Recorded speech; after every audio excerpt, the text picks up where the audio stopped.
Glória a Deus. Cumprimento a todos vocês, irmãos em Cristo Jesus, amigos que estão sempre aí conosco, que estão sempre conosco aí, nos acompanhando nas nossas ministrações, nas nossas lições, de lições bíblicas, na nossa escola bíblica. Hoje, mais um dia que a gente vem, nós estamos aqui para ministrar mais uma lição da nossa revista que nós estamos trabalhando nesse semestre. Glória a Deus, Então eu cumprimento a todos vocês com a paz do Senhor Jesus Cristo, que todos vocês tenham ter um dia muito abençoado, em nome de Jesus, que Deus esteja visitando aí o teu coração, que Deus ache a porta do teu coração aberta, para que Ele possa entrar e fazer morada, e fazer maravilhas, e te abençoar, te consolar, te dar vitória, em nome de Jesus. Te dê a cura, em nome de Jesus. Querido, para quem não me conhece, eu sou Shirley Moreira, meu nome, Shirley Moreira, e sou pastor da Igreja Batista Shekinah, aqui da cidade de João Molevá, de Minas Gerais.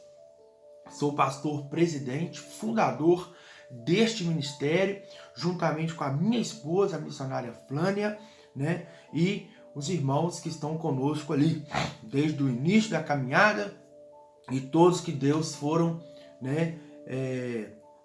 fazendo-se a chegar para caminhar conosco nessa obra que Deus nos chamou, nessa missão que Deus nos chamou de evangelizar, de cuidar, de orientar, de ensinar, a palavra de Deus, o reino dos céus, apresentá-lo, sermos testemunhas de Deus aqui nessa terra, na cidade onde estamos e por onde nós passamos. Amém? É muito bom ter você conosco, é muito bom saber que você está assistindo, que você vai assistir essa lição. Nós estamos trabalhando a lição da revista da editora Gospel, tá? Revista Editora Gospel. E estamos trabalhando com a revista que traz o tema Os Evangelhos, uma história em 4 dimensões. Amém, amado? Hoje nós vamos trabalhar a sexta lição.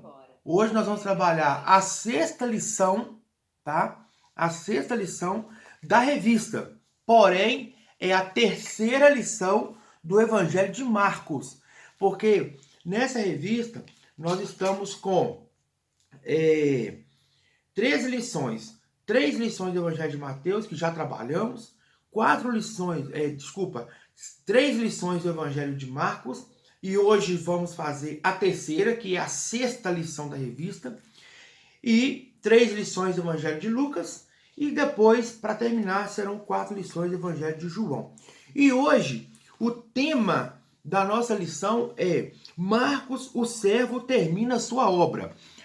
As 3 lições do Evangelho de Marcos, a primeira delas foi Marcos, o Evangelho do servo, a segunda foi Marcos, as obras do servo, e a terceira foi Marcos, que vai ser agora, está sendo agora, Marcos, o servo, termina sua obra. Então, o Evangelho de Marcos é um evangelho muito prático, é um evangelho que traz muito para nós as obras do servo, ou seja, o servo, ele vem para servir, para fazer um serviço.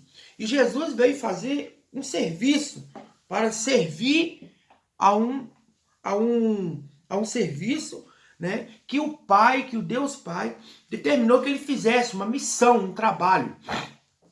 E esse evangelho vem trazendo para nós, demonstrando para nós esta lição.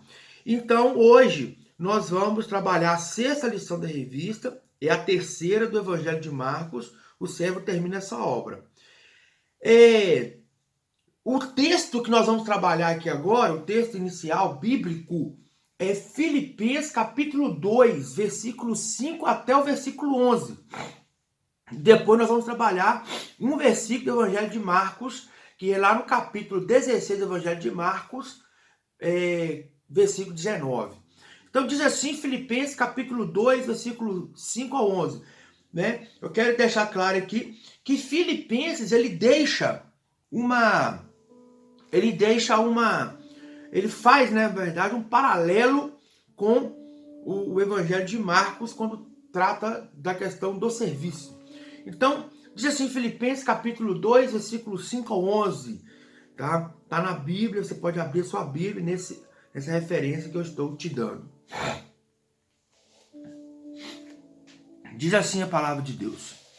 Filipenses 2, 5 a 11. De sorte que haja em vós o mesmo sentimento que houve também em Cristo Jesus, que sendo em forma de Deus, não teve por usurpação ser igual a Deus, mas aniquilou-se a si mesmo, tomando a forma de servo, fazendo-se semelhante aos homens, e achado na forma de homem, humilhou-se a si mesmo, sendo obediente até a morte e morte de cruz, pelo que também Deus o exaltou soberanamente, e lhe deu o nome que é sobre todo nome, para que ao nome de Jesus se dobre todo o joelho dos que estão nos céus e na terra e debaixo da terra. E toda língua confesse que Jesus Cristo é o Senhor, para a glória de Deus Pai. Eu amo esse texto bíblico, né? Aqui está falando que Jesus Cristo, mesmo sendo ele Deus, ele quando veio aqui na terra, porque para quem não sabe, né? Jesus Cristo já existia desde a fundação, ou melhor, ele já existe, né? Desde a fundação de todas as coisas, desde a fundação do mundo, desde a criação, Jesus já existia. Ele já estava com o Pai, né? O Filho estava com o Pai na criação. Tanto é que na criação do mundo, Deus, Pai, estava na companhia de Deus Filho, que é Jesus, e do Deus Espírito Santo. Estavam os três fazendo a obra da criação. Só que Jesus Cristo teve que se encarnar e vir ao mundo em forma de homem, corpórea, em forma de homem, para que pudesse pagar pelos pecados da humanidade. Porque somente ele conseguiria vir como homem e não pecar, ser tentado, passar pelas tentações e aflições que os homens passam, e ele não ceder às tentações, não cair em pecado, como de fato ele não cedeu e não conheceu o pecado, e foi para a cruz do Calvário como se fosse o pior pecador, né?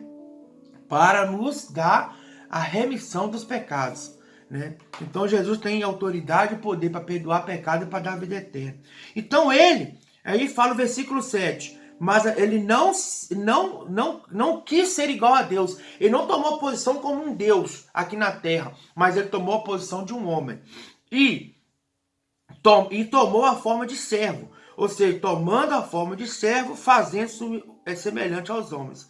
Então ele aniquilou a si mesmo. Ele se rebaixou a si mesmo para que ficasse como os homens, né? Aí, tomando a forma de servo. Então, por que tomando a forma de servo? Porque ele veio para servir, fazer um serviço, servir a nós em serviço ao Pai. Fazer um serviço ao Pai para nos servir, para servir de expiação, servir como Cordeiro de Deus que tira o pecado do mundo. E de fato serviu. Então, o servo termina a sua obra. Então, a gente vai ver aqui que nas lições, os temas das lições do Evangelho de Marcos foi Marcos, o Evangelho do servo. A segunda lição foi Marcos, as obras do servo. E agora a terceira é Marcos, o servo termina a sua obra. Porque vem falando muito do serviço de Jesus no Evangelho de Marcos, né? Muito bom, né? Muito bom mesmo. E lá agora na referência do Evangelho de Marcos, capítulo 16, versículo 19, fala assim: ora, o Senhor, depois de lhes ter falado, foi recebido no céu e assentou-se à direita de Deus. Ou seja, depois que Jesus fez as obras, tudo que ele tinha que fazer, depois que consumou lá na cruz do Calvário, ele foi sepultado e no terceiro dia ele ressuscitou. Depois disso ele apareceu a muitos. E a última aparição dele foi na praia, para os seus discípulos e para mais algumas pessoas que lá estavam. E ali ele subiu, foi assunto, né? Ele subiu aos céus, voltou para onde ele... Voltou para onde? Ou seja, voltou de onde ele estava, de onde ele veio. Amém? Então, nessa lição agora, Por que desculpa, né? Só para concluir. Por que ele voltou? Porque ele consumou. Porque ele terminou a obra que ele tinha para fazer. Tá? Ali, enquanto forma humana. Amém? Então, nessa lição, nós vamos assim... nós vamos perceber, né? A maneira excelente da obra que foi proposta para Cristo. E foi proposta para nós também após Cristo. Compreender também, né, que nós somos de Cristo e somos participantes da grande missão ou comissão deixada por Ele para nós. E também vamos perceber as razões pelas quais devemos dar continuidade à obra que Cristo confiou a nós. Amém, querido? Em nome de Jesus. Então, passando ali para a palavra introdutória da nossa revista, vou fazer a leitura e fazendo as explicações para você. Essa revista, essa lição, quer dizer, essa lição número 6, que é a terceira lição de Marcos, era um pouco extensa, então eu vou tentar reduzir, né, fazer uma conclusão de alguns capítulos, sem ter que ler tudo que está aqui, porque senão fica um pouco cansativo e tudo. Mas você que tem a revista aí, você vai acompanhar e mesmo se você que não tem, também você não vai ficar perdido não, porque vai ficar muito bem explicadinho em nome de Jesus, tá bom? Então, pode-se dividir o Evangelho de Marcos em duas partes. A primeira, o evangelista Marcos destaca as muitas obras que Jesus fez, dos capítulos 1º ao 10º, tá? E na segunda, que é dos capítulos 11º ao 16º, 11 ao 16, né? Esses 6 últimos capítulos do livro foram dedicados à última e importante semana do Salvador. Essa porção do texto sagrado mostra-nos que Jesus não apenas começou, mas que ele também terminou a obra que ele veio fazer como servo de Deus. Que ele veio com uma missão de fazer, tá? Então ele terminou essa obra de uma maneira muito, podemos dizer, exemplar, excelente, tá? Então, na conclusão da sua missão, da missão que Jesus Cristo veio fazer, né, estão descritos os episódios, tá? Na sua entrada em Jerusalém, Marcos 11, capítulo 1 ao 11, a purificação do templo, Marcos capítulo 11, 15 ao 19, suas respostas às perguntas dos seus oponentes, aqueles que vieram se opor contra ele, Marcos capítulo 11, verso 27 ao 33 e capítulo 12, versos 13 ao 34. A última ceia, Marcos capítulo 14, versículo 12 ao 26, sua agonia no Getsemane, Marcos capítulo 14, versículo 32 e 42, a prisão dele, né, de Jesus, Marcos capítulo 14, versículo 43 a 52, seu julgamento e crucificação, Marcos 13, 53 a 15, 40 e 41. Seu sepultamento e ressurreição, Marcos capítulo 15, verso 42 ao 16.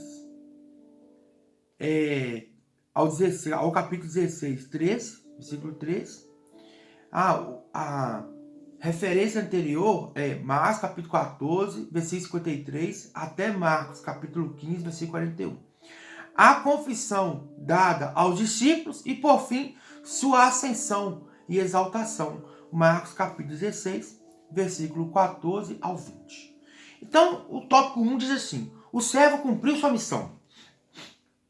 Isaías profetizou que o Filho de Deus, na forma de servo e sofredor, morreria para a remissão do pecado humano. Isaías capítulo 53 fala sobre isso. Marcos registrou o cumprimento desse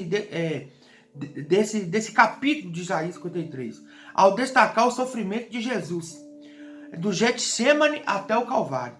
Então, o Salvador foi traído e vendido pelo preço de um simples escravo. Um escravo, ele valia naquela época 30 moedas de prata. E Jesus foi vendido por o preço de um escravo, ou seja, 30 moedas de prata. Ele foi traído, né? Judas Iscariotes traiu Jesus em troca e recebeu 30 moedas de prata. Você pode ver essa referência em Marcos, capítulo 14, do 10 a 11, Mateus, Evangelho de Mateus, capítulo 26, 14 a 16, e no Evangelho de Lucas também, capítulo 22, versículo de 3 a 6. E morreu como morriam os malfeitores. Marcos, capítulo 15, verso 27. Quero ler. Marcos, capítulo 15, verso 27, fala assim, olha, desse jeito, quer ver? Aqui, ó. Com ele crucificaram 2 ladrões, um à sua direita e outro à sua esquerda. E cumpriu-se a escritura que diz, com malfeitores foi contado. Então Jesus foi crucificado e contado como os malfeitores. Com esse relato, o evangelista deixa claro para todos nós que o servo, nessa situação, né, um servo sofredor, morreu em nosso lugar, pendurou nossos pecados no madeiro, levou sobre si nossas dores, sarou-nos por suas pisaduras e trouxe-nos a paz. Então, Jesus cumpriu a sua missão. Qual era a missão dele? Morrer como o pior pecador. Evangelizar o povo. Pregar o arrependimento. Pregar a salvação. Para que as pessoas cresçam, ele operou inúmeros milagres para que todos entendessem que ele é o Cristo que tinha sido profetizado pelos profetas e que viria para salvar e reinar. Então, ele veio para anunciar o evangelho, anunciar as boas novas, trazer liberdade, cura, trazer salvação, o que é o principal, né? E trazer a paz. Então, ele fez tudo isso. Ele cumpriu a sua missão, né? Então, o tópico 1.1 diz, o servo, que é Jesus, fez discípulos. Então, além dele cumprir essa missão, ele tinha essa missão da salvação, de trazer a cura, de trazer a paz, de trazer, né, o reino de Deus. Ele teve a missão também de fazer discípulos. Porque ele iria voltar, e de fato voltou aos céus. Voltou para o Pai. Então ele deixou discípulos na terra. E desses discípulos que ele fez, chegou até a nós. Hoje também ele tem discípulos. Eu me considero também como um discípulo do Senhor Jesus. Amém? Também me considero como um discípulo do Senhor. Então vamos lá. Como Jesus voltaria ao céu, logo após consumar o plano de redenção na humanidade lá no Calvário, seu ministério evangelístico na terra teria curta duração. Então, deste modo, para dar continuidade à sua obra, ele convocou discípulos, comunicou-lhes o evangelho e treinou-os pessoalmente. Então, o Salvador iniciou sua obra chamando 4 homens para serem seus seguidores. Ele começou com 4, chamou 4. E esses homens eram pescadores, eles se fariam pescadores de homens. Marcos capítulo 1, verso 16 a 20. Vamos ver lá como é que está escrito. Marcos 1, verso 16 ao 20. Fala assim, ó. Caminhando junto ao mar da Galileia, viu os irmãos Simão e Pedro, que lançavam a rede ao mar, porque eram pescadores. Disse-lhe Jesus, vinde a mim, vinde após mim, e eu vos farei pescadores de homens. Então eles deixaram imediatamente as redes e o seguiram. Pouco mais adiante viu Tiago, filho de Zebedeu, e João, seu irmão, que estavam no barco consertando as redes, e logo chamou, deixando eles no barco a seu pai Zebedeu com os empregados. Seguiram após Jesus. Então, de imediato, ele chamou Simão e chamou André. Depois chamou Tiago e chamou João. E eles todos eram pescadores. E falou com eles, farei de vocês agora pescadores de homens. Olha que maravilha, né? Então, ali assim, então, eles teriam um papel importante na proclamação das boas novas da salvação. Ou seja, chamando todos para cumprir o papel da salvação, que é pregar o evangelho a toda criatura. E uma coisa interessante que nós aprendemos aqui é o seguinte, todos eles estavam trabalhando. 2 estavam lançando as redes ao mar e 2 consertando as redes no barco. Então Jesus não convocou homens ociosos, Jesus não convocou homens preguiçosos, homens que não gostam de trabalhar, não. Jesus convocou homens trabalhadores, eles estavam todos imbuídos em responsabilidades e em pleno exercício do ofício que eles tinham. Qual era o ofício deles? Pescadores, né? Consertando rede, pescar e tudo. Então Jesus não chama pessoas ociosas, pessoas preguiçosas. Jesus chama pessoas trabalhadoras, que têm pulso, que trabalham. É assim que Jesus faz, né? Tem pessoas, infelizmente nos tempos de hoje, tem pessoas que querem assumir a obra de Deus, quer, sei lá, até ser pastor, tomar conta de igreja, por mero status e às vezes até por questões financeiras.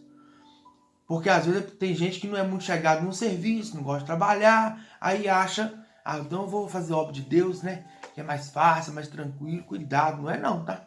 Não é não. Jesus não chamava ociosos, ele chamava as pessoas compromissadas com os seus ofícios, porque para a obra de Deus tem que ser também compromissado com o reino. Tem que ser trabalhador. Então o servo deixou-nos uma missão. Então, Jesus deixou uma missão para nós.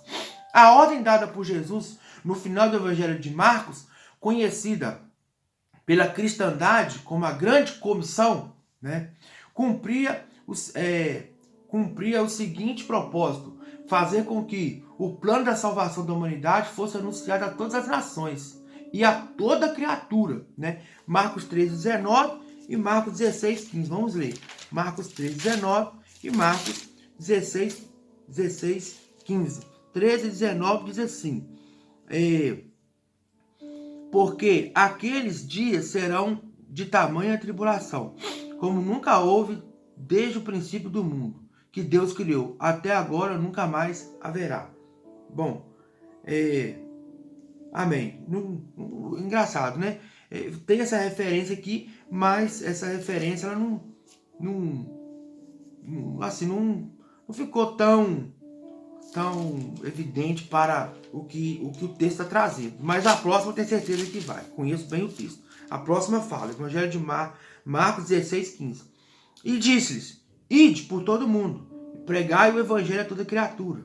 E quem crer e for batizado, será salvo. Quem, porém, não crer, será condenado. Então, essa é a grande comissão. O que é comissão? É a missão que vem após a missão principal.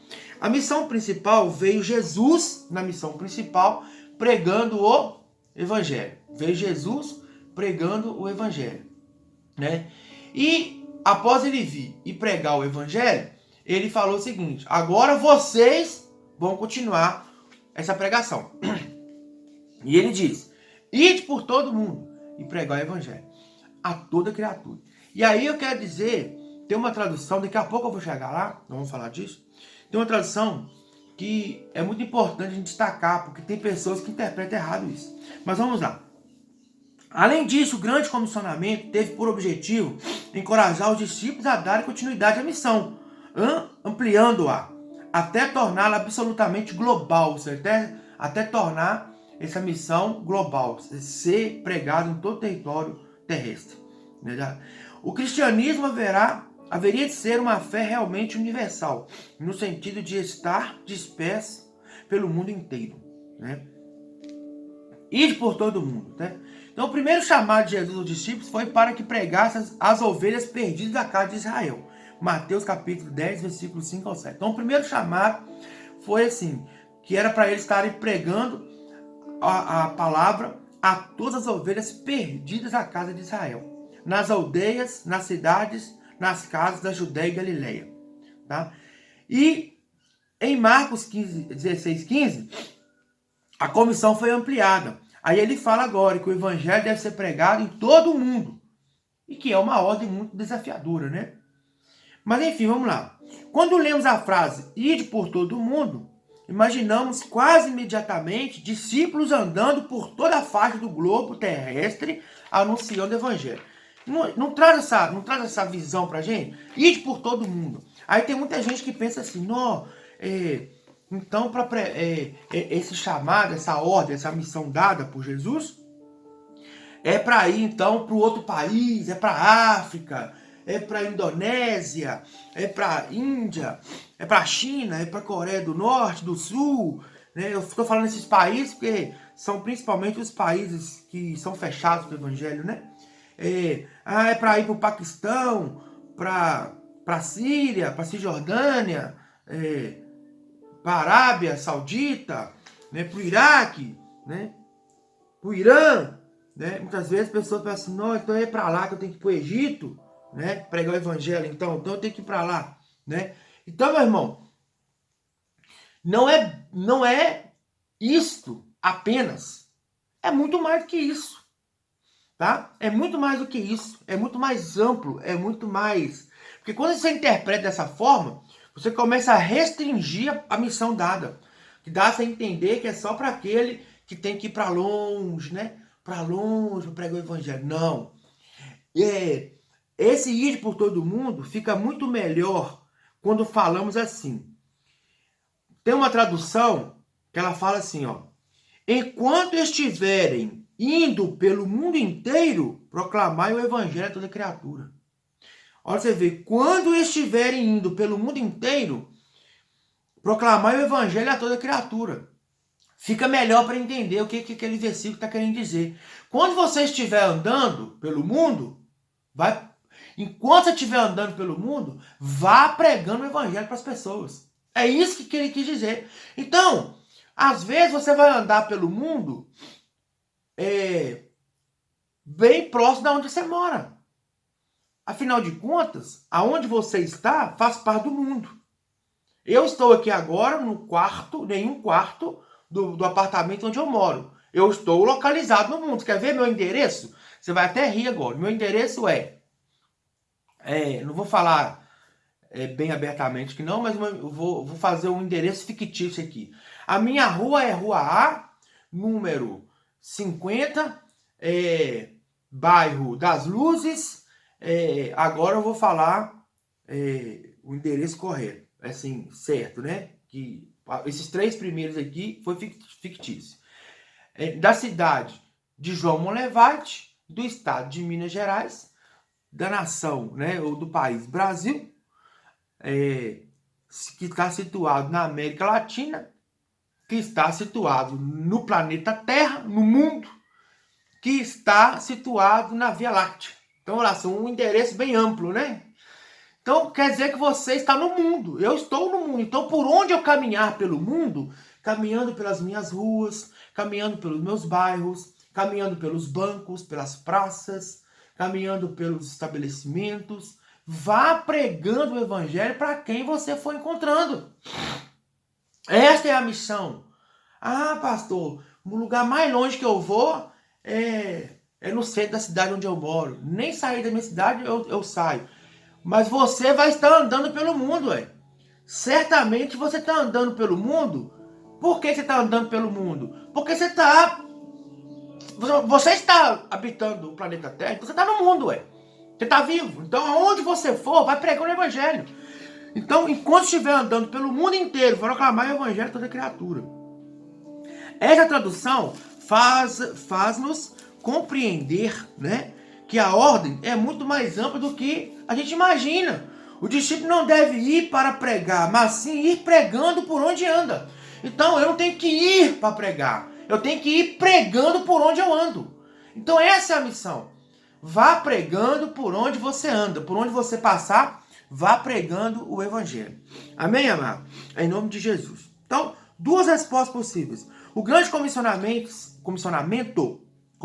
é de ir, né, de iniciar, são as instruções finais de Cristo aos discípulos, né? Então, Marcos 16, 14 a 20, Mateus 18, de 16 a 20, Lucas capítulo 24, 44, 49, essas referências desses 3 evangelhos aqui, selam o comissionamento. Vá, pregue, anuncie, fale, né, do meu evangelho, pregue o meu evangelho. Quem crê e se converter e batizar será salvo. Quem não crê já está condenado, né? Já está condenado. Então, esse é o evangelho. Agora eu quero te dizer uma coisa. Nessa pregação, nesse comissionamento, né, Jesus nos preparou para 2 resultados. Nesse ir pregar o evangelho, existem 2 resultados. O resultado que é aquele que crê e é salvo, e o resultado daquele que não crê e já está condenado. Então você tem que estar preparado para isso, querido. Vão ter pessoas que vão crer, vão aceitar, vão se converter. E vão ter pessoas que não vão crer, não vão aceitar, não vão se converter. E digo mais, vão zombar, vão criticar, vão tentar te envergonhar, né? Porque você prega o evangelho da salvação de Jesus Cristo, porque você crê. Então, não preocupa, fique preparado. E vou te dizer uma coisa, muito menos pessoas irão crer e converter do que aqueles que não vão crer. Os que não vão crer serão uma porção muito maior, tá? Então fique preparado para isso. Os sinais seguirão os que crerem. Eu gosto muito dessa passagem, muito, muito, muito. Por quê? Lá, aqui em Marcos, capítulo 16, tá? Lá no verso 17 fala assim, olha: e esses sinais hão de acompanhar aqueles que creem. Hão de acompanhar. Aí eu quero falar para você o seguinte, querido, olha, quando fala hão de acompanhar, você não acompanha nada que está estático, parado. O que está parado, você não consegue acompanhar. Você só consegue acompanhar aquilo que está em movimento. Então você acompanha. Porque se algo está estático, parado, você também vai ficar parado. Agora, se começa a movimentar, aí você começa a acompanhar. Então diz a palavra que os sinais vão acompanhar. Então, para os sinais acontecerem, você vai precisar ir movimentar. Então você vai precisar fazer a obra. Porque o que está falando aqui? E esses sinais vão te acompanhar. Porque Jesus fala assim, ó: ide por todo mundo e pregar o meu evangelho a toda criatura. Quem crer e for batizado será salvo. Quem não crer será condenado. Então, ou seja, ide. Então vá fazer. Trabalhe. Prega o evangelho. Evangelize. Verso 17. Esses sinais vão acompanhar aqueles que creem em meu nome. Vão expulsar demônios, vão falar em outras línguas, pegarão em serpentes, e se alguma coisa mortífera beber, não lhe fará dano algum. Se puserem as mãos sobre os enfermos, eles ficarão curados. Então agora, olha que interessante. Vamos fazer um paralelo aqui. Ó, por intermédio da igreja, o evangelho é pregado aos ouvidos e aos olhos do mundo. Por meio da igreja, o evangelho é pregado aos ouvidos e aos olhos. Por que isso? Porque Jesus pregava e operava milagres. Ele pregava aos ouvidos e operava milagre aos olhos das pessoas. Para que as pessoas viessem crer. E não só apenas crer, mas também para aliviar as pessoas das mazelas do mundo. Então, trazendo refrigério, conforto, consolo, alegria, libertação, curas. Isso então, Jesus veio fazendo assim essas maravilhas todas. Então, querido, eu vou trazer aqui algumas referências que traz paralelo. Expulsar demônios em nome de Jesus. Marcos capítulo 3, versículo 15. Marcos capítulo 6, versículo 7 e 13. Atos dos Apóstolos, capítulo 8, versículo 7. Capítulo 16, capítulo 18. Capítulo 19, versículo 12. Eu estou trazendo essa referência aqui, irmão, mas tem muitas mais referências na Bíblia, tá? Falar em outras línguas. Atos dos Apóstolos, capítulo 2, versículo 4, capítulo 10, versículo 46, capítulo 16, versículo 6. Tudo em Atos dos Apóstolos. 1 Coríntios, capítulo 12, versículo 10 e 28. Capítulo 14, versículo 2 e 40. Curar enfermos. Atos, capítulo 3, versículo 7. Capítulo 8, versículo 6 e 7. Capítulo 28, versículo 8. Ser picado por serpente e não sofrer dano. Atos 28, capítulo 3, Atos capítulo 28, versículo 3 ao 6. Todas as referências que eu estou te falando aqui, faz paralelo com o que Jesus falou. Que em nome dele, no nome dele, iremos expulsar demônios, falar em outras línguas, pegar em serpentes e não sofrer dano nenhum. curar enfermos, tá? E tudo isso. Então é um paralelo. Mas eu não quero só fazer paralelo com a Bíblia, não. Eu quero falar dos dias de hoje, porque senão fica parecendo que é só no tempo bíblico que as coisas aconteciam, não é não. Nos tempos de hoje também, meu irmão. Porque Jesus, ele está mais vivo do que nunca. Vivinho da Silva, como diz por aí, né? Vivinho da Silva. Jesus está vivo. Ele ressuscitou e foi ao céu. Está sentado à destra do Pai e garantiu que estará conosco até a consumação dos séculos. Então, ele está conosco. Ele prometeu. E ele, quando promete, cumpre. Amém? Então, para a glória de Deus, eu já presenciei com os meus olhos, já presenciei, já vi Jesus curando pessoas no dia de hoje. Não só vi com os meus olhos, como também já tive a grata experiência, pela misericórdia de Deus, de orar por pessoas e pessoas ficarem curadas. Orar por pessoas e pessoas ficarem libertas de espíritos que estavam possessando aquela mente, aquela pessoa. Tudo que está aqui, já tive a grata sensação de falar em outras línguas, nas línguas dos anjos que a gente fala, né? Nas línguas estranhas que Deus nos concede pelo batismo no Espírito Santo, não só de falar, mas também de já presenciar. Isso é comum para quem serve a Cristo e que tem o Espírito Santo verdadeiramente. Isso é comum. Não é comum para quem não conhece a Deus, para quem não tem experiência, não sabe talvez nem que é isso que eu estou falando. Mas para quem crê na palavra, para quem recebe a palavra, sabe o que eu estou dizendo? Que essas coisas se tornam até comuns para a gente. É sobrenatural, é poder de Deus, é maravilhas, mas a gente está acostumado a viver isso no nosso dia a dia, né?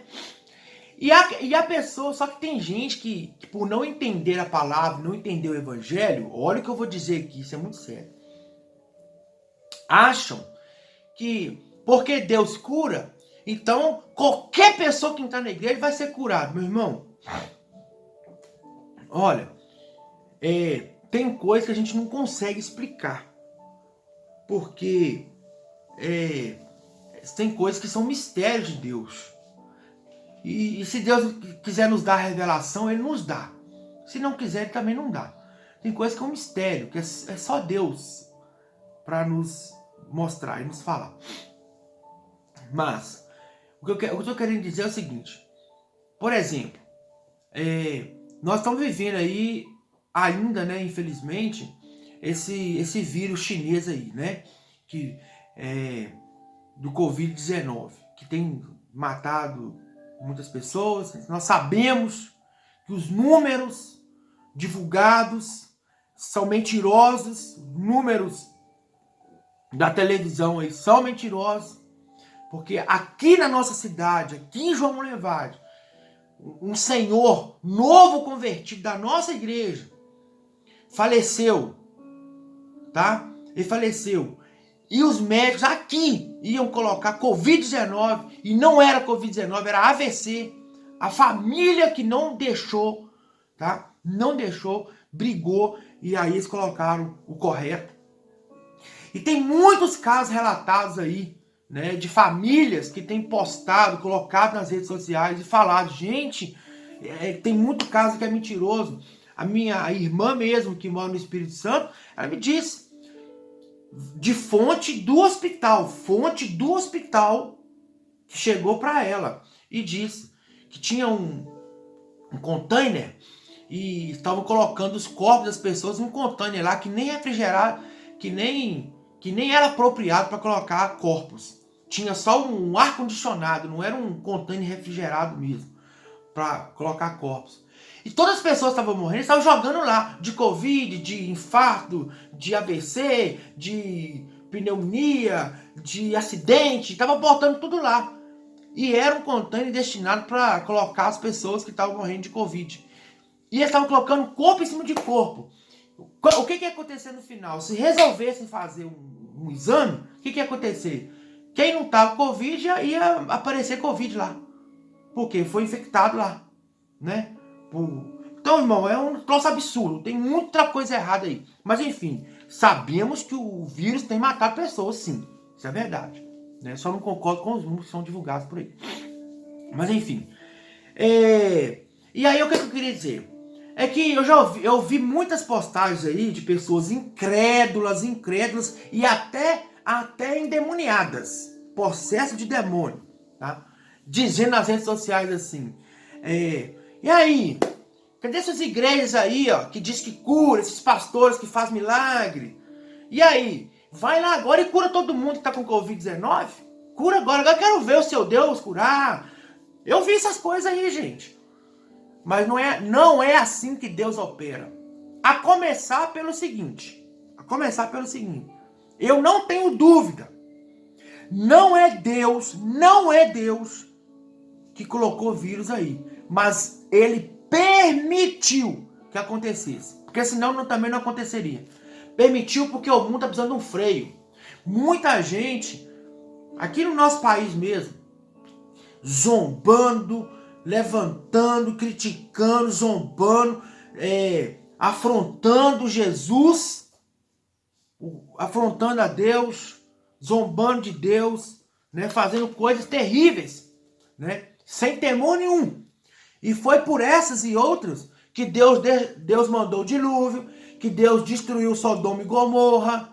Foi por essas e outras que Deus pesou a mão. Então, isso tudo é um sinal de Deus. Deus tem permitido coisas para que o mundo, para que as pessoas acordem e tenham um mínimo de temor a Deus, né? Voltem a ter, porque é uma enfermidade que até o momento Deus não permitiu as pessoas alcançarem a plena cura ou a vacina, ou seja lá o que for. Vai chegar, porque isso não vai durar muito tempo, pela misericórdia de Deus, mas que Deus está tratando com a humanidade nessa situação, Deus está, tá? Eu tomo como exemplo Jó. Jó era um homem extremamente temente a Deus, reto, íntegro, e o diabo estava perambulando pela terra e Deus virou para Satanás e falou com ele assim: você conhece meu servo Jó? Ele falou assim: sim. Aí Deus falou com ele assim: ele é íntegro, justo, fiel, temente e desvia do caminho do mal. Aí o diabo virou para ele e falou assim, né? Falou com Deus assim: claro, o Senhor deu a ele riquezas, uma família maravilhosa, tudo. Aí, em outras palavras, o inimigo quis dizer assim: tira tudo para ver se ele não vai te negar. Aí Deus virou para Satanás e falou assim: eu te dou permissão para tocar em tudo de Jó, de menos na alma dele. E aí o inimigo saiu. E aí vem a história de Jó. Sofreu demais, perdeu tudo, ficou pobre, podemos dizer assim, praticamente na sarjeta, doente, sem família, sem nada. Mesmo assim, Jó não negou a Deus. Então Deus permitiu aquela situação para mostrar para o inimigo que Jó ele iria permanecer íntegro, mesmo com tudo aquilo. E assim foi. Então Deus permitiu. Qual é o exemplo aqui? A permissão de Deus para que o inimigo fizesse algo. Porque se Deus não permitir, ele também não faz. Então, Deus permitiu para que as pessoas viessem a voltar a ter um mínimo de temor a Deus. A Deus. Em nome de Jesus. Então, querido, mas glória a Deus que nós tivemos casos na nossa igreja de pessoas que pediram oração porque estavam infectados com Covid-19 e foram curadas. O irmão lá no Rio de Janeiro, participando das nossas lives, foi diagnosticado na segunda, aí pediu oração para mim, na terça-feira, com de oração, oramos por ele, na quarta-feira ele mandou falar comigo que estava curado, que o exame da quarta-feira que ele fez tinha dado negativo. Foi o poder de Deus. Uma irmã no Espírito Santo, oramos, Deus providenciou para ela o medicamento, usou a minha irmã de sangue para conseguir a cloroquina, hidrocloroquina para essa irmã lá, entregou para ela, ela tomou num dia, no outro dia ela estava, ó, beleza. Glória a Deus. Deus movimentou para conseguir o remédio. Deus cura de várias maneiras, querido. Também na nossa igreja, no nosso ministério, um irmão que estava internado da nossa igreja aqui, internado com Covid-19, no oxigênio lá. Quando a notícia chegou a nós e nós começamos a orar, passou 2, 3 dias, ele já estava em casa, de alta, para a glória de Deus. Inclusive hoje vai na igreja, para a glória de Deus. Então, querido, louvar Deus cura. Agora, Deus não cura quem não tem fé. Deus, ele opera do jeito que ele quer operar. Não é do jeito que você acha que tem que ser, ou do jeito que o pessoal acha que tem que ser, não. E outra coisa, não é o homem quem cura é Deus. Deus só usa o homem para fazer a oração, para interceder. Mas quem age é o Senhor, em nome de Jesus. E continua até hoje, para a glória de Deus. Quem crê, quem tem comunhão com Deus, sabe o que eu estou dizendo, já viveu e vive experiências maravilhosas com o poder de Deus, para a glória de Deus. Terceiro tópico. O servo ainda coopera conosco, né? Marcos termina sua narrativa apresentando Cristo ressurreto, que continua a guiar seus discípulos na missão que iniciou no primeiro capítulo. Glória a Deus, né? O último versículo do Evangelho de Marcos serve de alento a todos os cristãos. E eles, tendo partido, pregaram por todas as partes, cooperando com eles o Senhor e confirmando a palavra com sinais que se seguiram. Marcos 16, 20. Olha que versículo maravilhoso, né? E eles, tendo partido, pregaram por todas as partes, cooperando com eles o Senhor e confirmando a palavra com sinais que se seguiram. Então, ou seja, o Senhor estava cooperando com eles, né? Eu peço a Deus, em nome de Jesus, que coopere conosco para que possamos, ao fazer as obras, ao anunciar o Evangelho, que haja curas, que haja milagres, que haja libertação, que haja transformação, que haja poder de Deus, em nome de Jesus. Jesus, o servo, mesmo tendo consumado a sua obra, ainda coopera com seus discípulos e confirma o seu trabalho com sinais sobrenaturais, né? Então temos a certeza da sua presença. Nós temos a certeza da presença de Deus conosco. O texto de Marcos, capítulo 16, versículos 19 e 20, encontra o paralelo em Mateus 28, 20, que fala assim: eis que estou convosco todos os dias, até a consumação dos séculos. Meu querido, Jesus prometeu que Ele está conosco todos os dias. Ele está comigo e com você agora. Agora Ele está conosco. Ambos os evangelistas afirmaram e afirmaram a contínua presença do Senhor na vida de seus servos, né?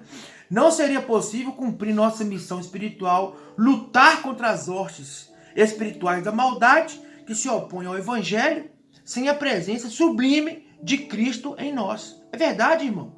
Olha, Efésios capítulo 6, a partir do versículo 10, principalmente do versículo 12, fala que nós temos uma luta constante que não é contra a carne e sangue, mas é contra os demônios, contra os principados e potestades que agem nas regiões celestiais da maldade. Então, os demônios, a nossa luta é contra eles, e eles se opõem contra nós, igreja. Eles não querem que a igreja de Jesus caminhe. Eles não querem que a igreja de Jesus vá para cima, vá em frente, trabalhe, porque quanto mais a gente trabalha, mais o inimigo perde.